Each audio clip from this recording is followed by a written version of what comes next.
Hello friends, I'm Dr. Siddharth, a consultant neonatologist at Ankura Hospital, Aundh, Pune. And today we're going to have a discussion about a very commonly asked issue that happens with a newborn baby, that is neonatal jaundice या पीलिया बोलते हैं. So क्या है ये पीलिया?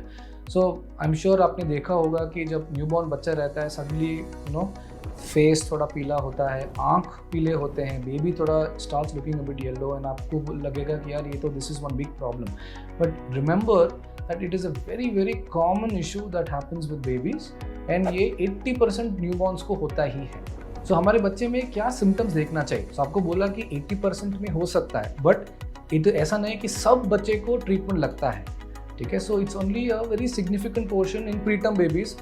Term babies में almost 50 to 60% तक लग सकता है. सो क्या दिखाई देता है? So first thing you will see कि पहले आपका फेस थोड़ा पीला दिखेगा, देन उसका चेस्ट छाती दिखाई देगा, एंड देन स्लोली जब ज़्यादा होता रहता है नीचे तक जाएगा. सो ये दो टाइप्स के रहते हैं, ठीक है. एक होता है फिजियोलॉजिकल जॉन्डिस जो मोस्ट बच्चे को होता है. सो टिपिकली क्या होता है, पहला सेकेंड डे थर्ड डे में पहले दिखाई देता है. जो पीक वैल्यू रहता है जब बहुत ज़्यादा रहता है is usually about between 5 and 7 days and automatically बिना कुछ ट्रीटमेंट 10 या 14 डेज तक ठीक हो जाता है. बट एक आध टाइप रहता है जो बोलते हैं हम पैथोलॉजिकल जॉन्डिस. ये क्या रहता है कि पहले दिन में सपोज पीला लग रहा है, देन हमको थोड़ा ध्यान रखना पड़ता है. एंड एक आध बच्चा रहता है कि 2 हफ्ते के बाद भी पीला लगेगा, ये पैथोलॉजिकल रहता है. ये दोनों का डिफरेंस हमको पता रहना चाहिए. सो ये पीलिया क्यों होता है? सो जब बच्चा पेट में रहता है, आपका मदर का जो लिवर रहता है, जो बिलीरुबिन जो है, ये इसी की वजह से पीला दिखाई देता है. इट इज एक केमिकल रहता है जो बच्चे के खून से आता है, ये पिगमेंट बिलीरुबिन बोलते हैं. सो जब बच्चा पेट में रहता है, ये मदर का लिवर जो है वो बिलीरुबिन को आराम से बाहर निकाल देते हैं. बट जब बच्चा बाहर आ जाता है, उनके खुद का लिवर को काम है कि वो निकालना है. बट बहुत टाइम ऐसा होता है कि उनका काम बिल्कुल छोटे हैं, इमेच्योर रहता है लिवर, एंड जो काम करना चाहिए वो होता नहीं है. एंड इसके कारण बच्चे का पीला थोड़ा ज़्यादा दिखता है. So the next discussion would be कि कब ये टेस्ट करना है. सो majority of the time doctors just discharge के पहले एक बार टेस्ट करके हमको देना चाहिए. यही हमारे गाइडलाइंस है कि सब डिस्चार्ज के पहले यूजुअली सेकेंड या थर्ड डे के करीब हम एक बार चेक करके देखते हैं, ओके. एंड ज़रूरत पड़ेगी तो हम ट्रीटमेंट देते हैं. ऑफन क्या होता है कि अभी भी नहीं रहेगा तो हमको जल्दी बुला के 2 या 3 दिन के बाद फिर से एक बार चेक करना पड़ता है. सो सपोज डिस्चार्ज 2 दिन के पहले ही होता है, देन पक्का हमको 2 दिन में फिर से बच्चे को देखना पड़ता है एंड वील हैव टू सी क्या है उसका लेवल. सो ये बहुत ज़रूरी है. बट समटाइम्स पहले दिन ही पीलिया लग रहा है, देन बच्चा डॉक्टर एक बार देख लेगा. सो ये पीलिया का टेस्ट कैसे करना है? So there are 3 different ways कि जो जॉन्डिस का टेस्टिंग कर सकते हैं. पहला जो रहता है क्लिनिकल बोलते हैं कि डॉक्टर आपको बताएगा, बोलेगा हमको पीला लग रहा है, शायद उसको जॉन्डिस का टेस्ट लगेगा. दूसरा, ऐसा एक मशीन से हम चेक कर सकते हैं, इसको ट्रांसक्यूटेनियस बिलीरुबिनोमीटर बोलते हैं. तो इससे क्या होता है, ब्लड टेस्ट करने की ज़रूरत नहीं है. हम ऐसा उसके आइदर उसके फोरहेड पे या उसके ईयर पे करके हम एक बार चेक कर सकते हैं. एंड तीसरा ऑफकोर्स रहता है कि सपोज ज़्यादा लग रहा है, हमको डाउटफुल है, देन हम थोड़ा सा खून निकाल के उसको ब्लड से एक बार टेस्ट कर सकते हैं. सो पीलिया आने का रिस्क फैक्टर्स क्या है, कौन से बच्चे को थोड़ा ज़्यादा ही रिस्क रहेगा कि उसको ट्रीटमेंट लगेगा. The number 1 most important reason कि जिसको लगता है कि फीडिंग का प्रॉब्लम, सब ऑप्टिमल फीडिंग बोलते हैं. सो हम यूजुअली क्या मानते हैं कि ब्रेस्ट फीडिंग बहुत ज़रूरी है. एंड बहुत बार ऐसा होता है कि इनिशियली ब्रेस्ट फीडिंग करते समय थोड़ा इनिशियली कम दूध आता है, एंड इफ़ देयर इज सब ऑप्टिमल फीडिंग, कम दूध मिलेगा तो ऑटोमेटिकली जॉन्डिस का चांस थोड़ा बढ़ जाता है. Second risk factor is previous बच्चे को सपोज फोटोथेरेपी की ज़रूरत पड़ी, देन थोड़ा रिस्क थोड़ा ज़्यादा रहता है.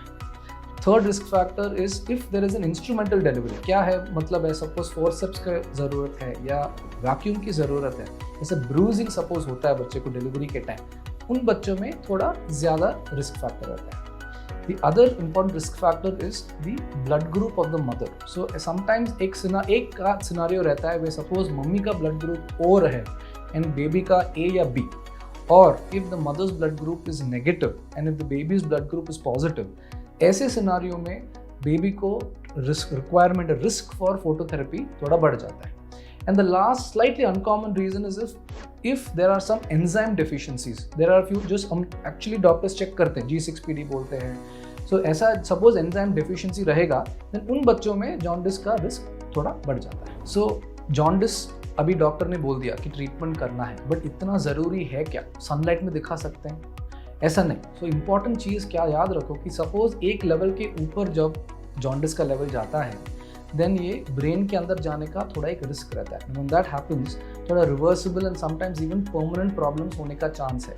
So like I said, while majority physiological है, ज़्यादा आपको डरने की ज़रूरत नहीं है, बट सपोज डॉक्टर ने बोला कि इसको ट्रीटमेंट लगेगी, देन आपको करना बहुत ज़रूरी है। सो ये जॉन्डिस जो है कैसा ट्रीट करना है? So there are two main things that need to be done. The most important thing is frequent feeding. ये याद रखो, because lot of time suppose हमको लग रहा है कि फीडिंग कम है, that is the most common reason why babies को जॉन्डिस रहेगा। So it's important that we focus, lactation consultant के साथ काम करना है, with your doctor, with your nurses, to ensure that breast feeding बराबर है।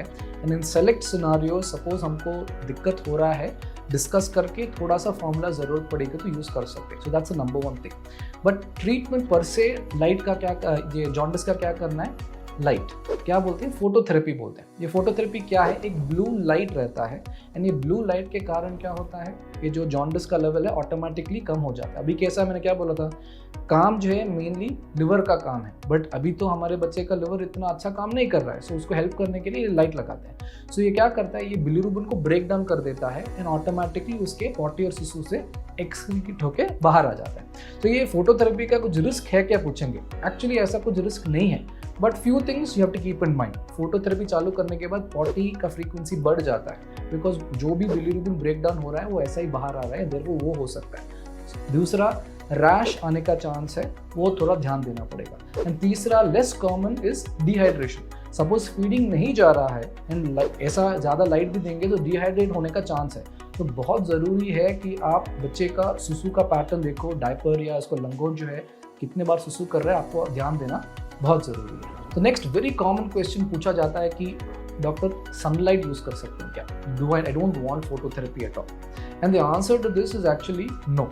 सो कैसा है कि ये जो लाइट जो है ये हमारे सनलाइट में भी रहता है, but remember sunlight also has very harmful UV rays as well. And suppose हम लाइट में ऐसा रखेंगे तो उसको सनबर्न होने का चांस ज़्यादा है। So while a little bit of sunlight in addition as an adjunct बोलते हैं, जो हेल्प भी कर सकता है, light alone, sunlight alone will not be helpful for phototherapy for jaundice, remember. And phototherapy आपको देना ही पड़ेगा। Little bit of light is good for vitamin D, but it may not be very effective for reducing jaundice. So danger signs या risk factors, danger science क्या है कि कब हमको डॉक्टर को एक बार बात करना, अप्रोच करना है घर जाने के बाद। सो एक चीज़ याद रखो, फेस येलो रहेगा, आईज येलो रहेगा ऑलमोस्ट 1 मंथ के लिए, एंड फेस तो येलो रहेगा for at least 2 or 3 weeks. Do not worry about that. But if the baby entire body including palms and soles, हाथ पैर भी बहुत पीले लग रहे हैं, ठीक है, फीडिंग अच्छा नहीं जा रहा है, सुसु कम हो रहा है, ओके, लेथार्जिक है बच्चा, ऐसा रहेगा तो पक्का you have to speak to the doctor once and identify whether there is any requirement. Remember, most of these jaundice gets better on its own without any treatment at all for the first 2 weeks, so do not get too worried. A lot of times एक आध बार भी होता है कि hospital में हम phototherapy चालू करते हैं, 2 दिन के बाद बुलाते हैं एंड फिर से पीला लगता है। Don't get too worried. Remember that this is very very normal, and as long as बहुत हाई नहीं है, ये ऑटोमेटिकली पहले 10 to 14 डेज तक ये ठीक हो जाएगा। So if there is a recommendation from the doctor that start phototherapy, please go ahead and take care of it. Alright, okay, take care, thank you. If you have any doubts or clarification that you would like, comment section में एक बार comment कर लीजिए, and do like the video. Thank you.